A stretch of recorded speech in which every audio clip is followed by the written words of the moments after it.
business is profiting from cloud computing.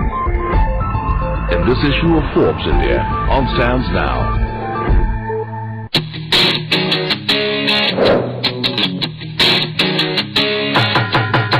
ये लड़की ऊपर से की पैकेजिंग फाड़ के देखो ना, 10 तगड़े बंदे निकलेंगे अंदर से।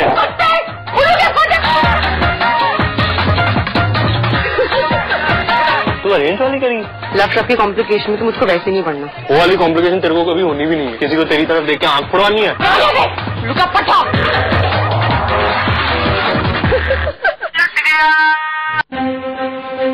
ये है नेटवर्क 18 और आप देख रहे हैं CNBC आवाज। आवाज निवेश पाठशाला की प्रस्तुत करता है इंडिया निवेश, ट्रस्ट वी अर्न इट।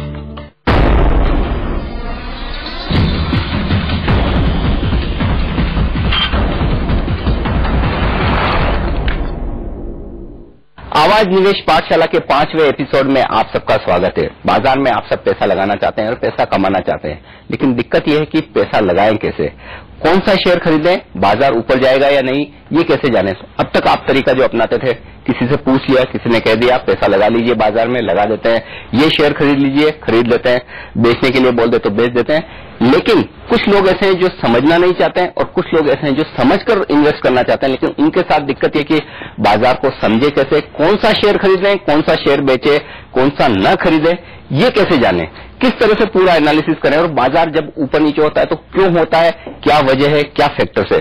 इन सब बातों को समझाने के लिए और इन्वेस्टर्स को एजुकेट करने के लिए हमने इस सीरीज की शुरुआत की है जिसका नाम है आवाज निवेश पाठशाला। और इसके इस एपिसोड में हम ये बात करेंगे कि किस तरह से ग्लोबल मार्केट्स का इम्पैक्ट भारतीय बाजारों पर पड़ता है, ग्लोबल मार्केट्स में किस वजह से ऊपर नीचे बाजार होते हुए दिखते हैं, उनकी इकोनॉमी का क्या मतलब है, हमारी इकोनॉमी का क्या मतलब है, और हमारी इकोनॉमी में आपको क्या आंकड़े देखने चाहिए, कैसे देखने चाहिए, और उनका मतलब बाजार के लिए क्या होता है। इन सब पर बातचीत करने के लिए हमारे साथ हैं दो खास एक्सपर्ट्स, दलजीत सिंह कोहली, इंडिया निवेश के हेड ऑफ रिसर्च, और साथ ही धर्मेश कांत, इंडिया निवेश के फंड मैनेजर। आप दोनों का इस कार्यक्रम में स्वागत है। शुरुआत आज करेंगे हम ग्लोबल मार्केट से। कई आंकड़े हमें सुनने को मिलते हैं कि इस तरह के आंकड़े आज अमेरिका में आने वाले हैं, जापान में आने वाले हैं, यूरोपियन यूनियन किसी तरह के आंकड़े देने वाली है। इन्वेस्टर्स ये सोचते हैं कि इन आंकड़ों का हमारे लिए क्या मतलब है, अगर अमेरिका में कुछ हो रहा है तो हमें क्या फर्क पड़ना है। ये सारी बातें हैं जो हम जानने की कोशिश करेंगे, लेकिन सबसे पहले जो अमेरिका से सबसे बड़ा आंकड़ा आता है, सबसे बड़ा एक्शन होता है, जिस पर जनरली बाजार की नजर होती है, वो है फेड की मीटिंग, जिसे हम FOMC भी कहते हैं, फेडरल रिजर्व जिसका नाम है। दलजीत ये बताएं कि फेडरल रिजर्व की मीटिंग की क्या अहमियत है और कितने इंटरवल में जनरली ये मीटिंग होती है। देखिए, फेडरल रिजर्व एक तरीके से आप उसको रिजर्व बैंक का एक प्रतिबिंब मान सकते हैं। जैसे भारत में रिजर्व बैंक है, ऐसे वहां पर एक फेडरल रिजर्व है जो सेंट्रल बैंक है, जो सारी इकोनॉमी को पूरा कंट्रोल करता है, यूएस की इकोनॉमी को। अब इसके जो बोर्ड मेंबर्स हैं उनकी एक मीटिंग को FOMC meeting, federal officers meeting होती है। उसमें बेसिकली जो पर्पज होता है वो ये होता है कि मेन जो पर्पज होता है वो होता है कि हमको इंटरेस्ट रेट कैसे संभालने हैं। वो इंटरेस्ट रेट संभालने का कारण क्या होगा, वो कारण होगा कि मनी सप्लाई कैसी है, इन्फ्लेशन कैसा है, इकोनॉमी में ग्रोथ कैसी आ रही है। ये सब चीजों को ध्यान में रख के वो लोग उसके ऊपर डिसाइड करते हैं कि हमें अब इंटरेस्ट रेट क्या रखना चाहिए।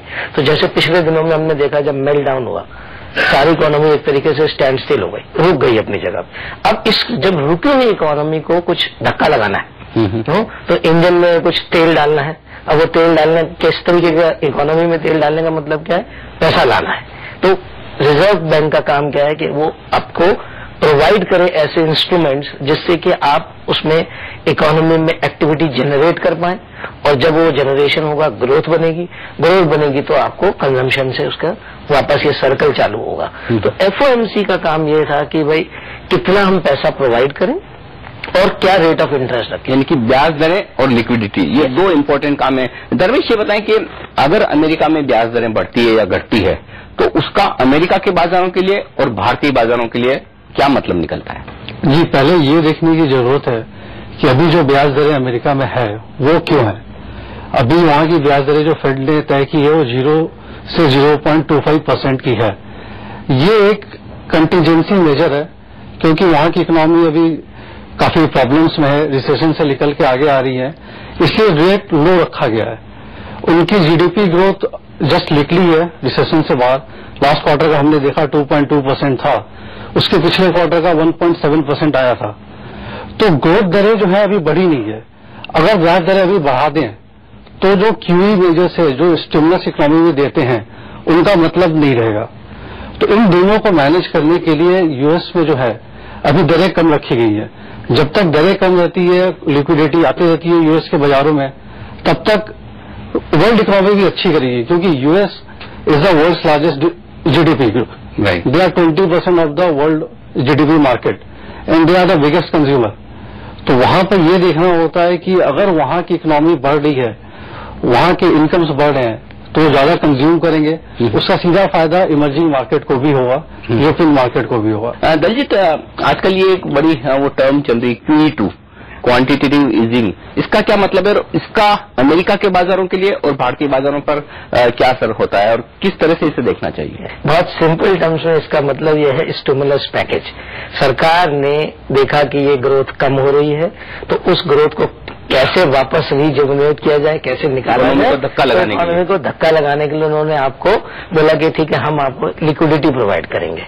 बेसिकली जब पैसा ज्यादा बाजार में आएगा तो ज्यादा, अब जैसे उन्होंने बोला 0%, 0.25% इंटरेस्ट पे आपको पैसा मिलेगा, तो जो मैन्युफैक्चरर है वो ज्यादा पैसा उठा करके ग्रो करने की कोशिश करेगा, बाजार में ज्यादा माल आएगा। जब बाजार में ज्यादा माल आएगा, लोग खरीदेंगे ज्यादा, तो ज्यादा खरीदेंगे तो वापस एक सर्कल चालू होगा। तो क्या एक आम इन्वेस्टर के लिए ये समझना ठीक है कि अगर अमेरिकी बाजारों में, अमेरिकी इकोनॉमी में फेड की तरफ से लिक्विडिटी बढ़ाई जाती है तो बाजार के लिए अच्छा है? तो इन एक्सटेंट आप कह सकते हैं कि वो बाजार के लिए अच्छा है, क्योंकि वो जब पैसा बाजार में आएगा तो किस रूप में आएगा, या तो अमेरिकन कंज्यूमर खर्च करेगा या फिर वो पैसे को कहीं ना कहीं फंड मैनेजर यूज करेगा। उस पैसे का कहाँ यूज करेगा भी उसको, अगर आप फंड मैनेजर यूएस में है तो अगर आप बैंक में जाकर के पैसा लगाते हैं तो आपको 0.25% कुल इंटरेस्ट मिलता है। तो आप क्यों ऐसा करेंगे जबकि आपको इंडिया में जाकर के 7% पैसा मिलता है? अगर भारत सरकार के ट्रेजरी बॉन्ड भी खरीदें तभी भी आपको 7% इंटरेस्ट रेट मिलेगा। तो नेचुरल है कि आप वहां से पैसा निकाल बोरो करके और यहाँ पर पैसा इन्वेस्ट कर देंगे, या फिर दूसरे तरीके से आएंगे तो स्टॉक मार्केट के थ्रू आ जाएंगे आप। तो in any case it is good for emerging market. Dharmesh, दो और डेटा की कई बार बात की जाती है, हालांकि छोटे डेटा है लेकिन अमेरिकी बाजारों पर उसका बहुत असर पड़ता है। एक तो जॉबलेस क्लेम्स और दूसरा हाउसिंग डेटा। इन दोनों डेटा का क्या मतलब है? जी, पहले जॉबलेस क्लेम लेते हैं। दो तरीके के डेटा आते हैं, एक है इनिशियल जॉबलेस क्लेम और दूसरा unemployment rate. Initial jobless claim ये वो डेटा है, अमेरिकी सरकार क्या है, जो आदमी जॉबलेस होता है पहली बार, उसको 6 महीने के लिए वो सपोर्ट करते हैं। आपको फाइल करना पड़ता है वहां की अथॉरिटी के साथ और आपको initial jobless claim first 6 months के लिए मिलता है। उसके बाद फिर आप उस लिस्ट से बाहर आ जाते हो।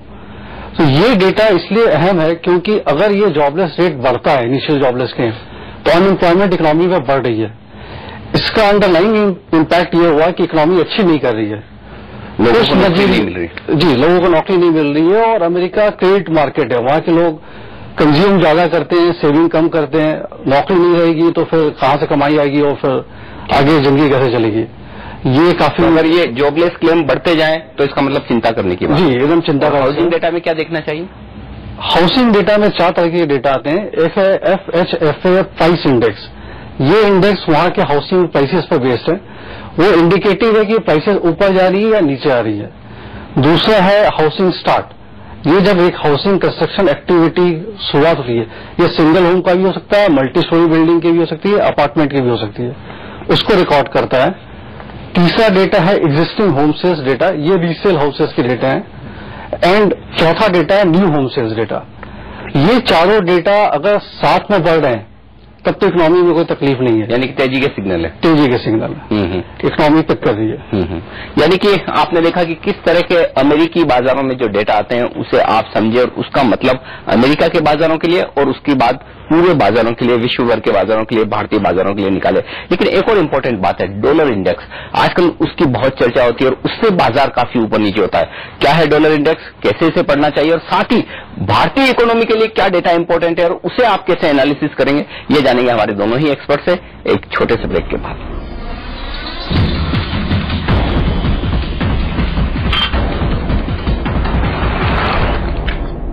Northwest presents Style in Red and White. gold and white, green and black, brown and beige, in over 295 color combinations. अब हर रंग के switches के लिए एक ही दिशा, Northwest Switches. Know about the latest, the finest and the hottest gizmos and gadgets with the 4th anniversary issue of T3 magazine. To subscribe, SMS T3 to 51818. नया है दिन, नया है जोश, नया उत्सव, नया लम्हा, उत्सव धमाका ऑफर अब हर 5,000 रुपए की खरीदी पर जीतिए शानदार इनाम, मर्सिडीज बेंज i10 जैसी गाड़ियाँ, रेफ्रिजरेटर, वॉशिंग मशीन, सोने चांदी के सिक्के और कई सारे शानदार इनाम. Whether it's an iconic design, the electronic stabilization program, the SpaceMax innovation, or the amazingly fuel-efficient engines, our innovations are